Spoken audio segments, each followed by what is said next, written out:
میں جناب پروفیسر عارف حسین صاحب کا زیادہ وقت نہیں لیتا، 5 سے 7 منٹ آپ کی خدمت میں حاضر ہوں۔ بسم اللہ الرحمن الرحیم وبہ نستعین وهو خیر المعین وصلی اللہ علی سید الانبیاء والمرسلین وعلی آلہ الطیبین الطاہرین المعصومین، اما بعد۔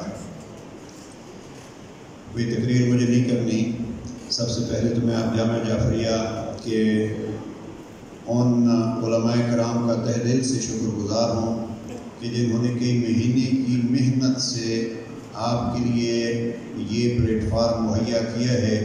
خصوصیت کے ساتھ اس وقت ہمارے اس قافلہ جامعہ جعفریہ میں جو علماء کرام شریک ہیں، حجت الاسلام جناب مولانا رضی عباس حمدانی صاحب پرنسپل، جناب مولانا سید حیدر حمدانی صاحب ناظم مدرسہ، جناب مولانا نذیر ناصری صاحب ہمارے سینئر مدرس، جناب مولانا لیاقت حیات رانجہ صاحب ایک بہترین مدرس، جناب سید مجتبیٰ حیدر نقوی، جناب مولانا طیب شہزاد صاحب، اور الحمدللہ ہماری اس فیلڈ میں مالیات کے اسی جامعہ جعفریہ کے ایک ابتدائی ہمارے ساتھ شریک جناب مولانا زوار حسین کاظمی صاحب ہیں۔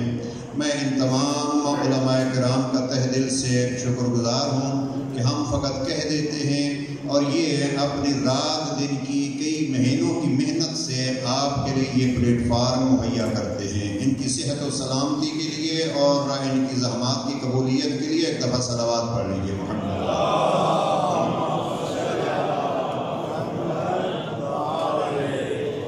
باقی میں شکر گزار ہوں تمام مومنین کرام کا اور مومنات جو تشریف فرما ہیں، لیکن علماء کرام کے شکریہ کے لیے میرے پاس لفظ نہیں ہے، اس لیے کہ مولانا ظفر عباس صاحب جیسی شخصیت جس انداز میں آئے آپ کے سامنے ہے، جن کے لیے چلنا بھی مشکل ہے، پروردگار ان کو صحت و سلامتی عطا فرمائے۔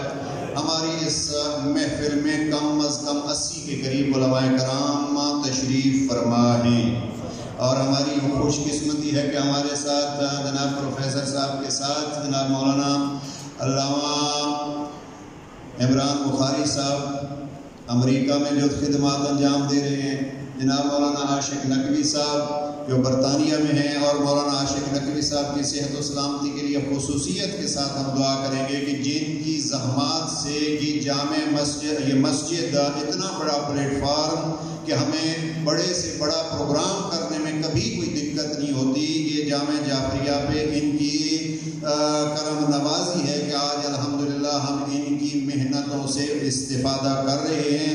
پروردگار ان کی توفیقات خیر میں اضافہ فرمائے اور ان کو صحت و سلامتی عطا فرمائے۔ باقی علماء کرام موجود ہیں، میں بس نہج البلاغہ کے حوالے سے بھی زیادہ گفتگو نہیں کروں گا، میں نے اسٹاف واچ لگائی ہوئی ہے، لہذا اپنا ٹائم میں خود دیکھ رہا ہوں، اور وہ یہ ہے کہ نہج البلاغہ پہ جو کام ہوا ہے وہ تحریری صورت میں بھی آپ کے سامنے ہے۔ جو ساتھی ہمارا ساتھ دیتا ہے کچھ کہتا ہے تو وہاں تو ٹائم کی پابندی ہوتی ہے، جیسے شیخ انور صاحب فرما رہے تھے جو ٹائم بچ جاتا ہے میں ان کو کہتا ہوں لکھ دو، اور ان میں سے مثلا یہ لکھی ہوئی چیزیں آپ کے سامنے موجود ہیں۔ بالخصوص اس وقت انشاءاللہ کوشش ہے ان چند دنوں میں جناب پروفیسر عابد صاحب کی کتاب شائع ہو رہی ہے، پریس میں ہے، امید تھی کہ اس پروگرام میں آ جائے گی، قرآن مجید از نگاہ نہج البلاغہ، تو انشاءاللہ جلد آپ اس کتاب سے بھی مستفید ہوں گے۔ جو پیغام مجھے دینا تھا وہ علماء کرام بزرگان فرما گئے، 2 جملے نہج البلاغہ کے میں آپ حضرات کی خدمت میں عرض کرتا ہوں۔ پہلا جملہ جناب امیر المومنین نے نہج البلاغہ کے خطبہ نمبر 137 میں ارشاد فرمایا، امام فرماتے ہیں فاسمعوا قولی وعوا منطقی، مفتی جاء حسین مرحوم ترجمہ فرماتے ہیں میری بات کو سنو اور میری باتوں کو یاد رکھو۔ میرا پیغام مکمل ہو گیا 2 جملوں کا۔ میرے علی کا قول کیا ہے؟ میری بات کو سنو اور میری بات کو یاد رکھو۔ عزیزاً کہاں سے سنیں گے، کیسے یاد رکھیں گے؟ علی کی باتوں کے مجموعے کا نام نہج البلاغہ ہے۔ اپنے بچوں کو محبت علی کے جذبات سکھانے ہیں تو کتاب علی ان کے ہاتھ میں تھما کے یہ بتلاؤ وہ جو ہماری جنت کی ضمانت کے وعدے میں کرتے ہیں اوس علی کا ذکر. اس کے لیے پیغمبر نے فرمایا تھا زینوا مجالسکم بذکر علی ابن ابی طالب. میں جو اپنے گھر میں کرتا ہوں اور وہی آپ کی خدمت میں عرض ہے، نہ مائک کی، نہ ڈیسک کی، نہ ممبر کی ضرورت ہے. میاں بیوی اگر دو ہی ہیں، بچے بھی نہیں ہیں، بچے ہیں اگر تو ان کو بٹھا کے ایک جملہ نہج البلاغہ کا پڑھ کے ان کو سنائیے کہ یہی ذکر علی ابن ابی طالب ہو جائے گا.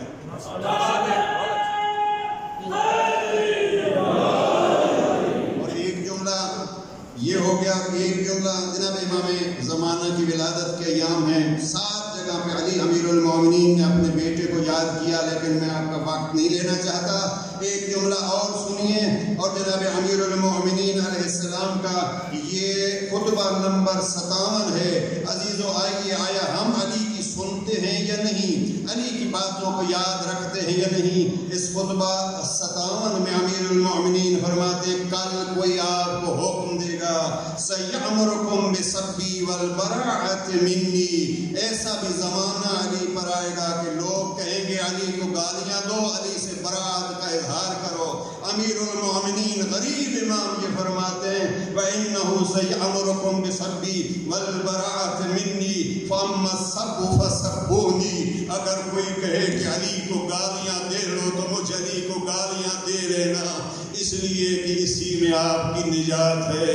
مولا آج بھی زمانہ اس انداز پہ ہے کہ ہم جب تیرا نام لیتے ہیں تو ہمیں گولیاں ماری جاتی ہیں. پشاور میں بم کس جرم میں رکھا گیا تھا؟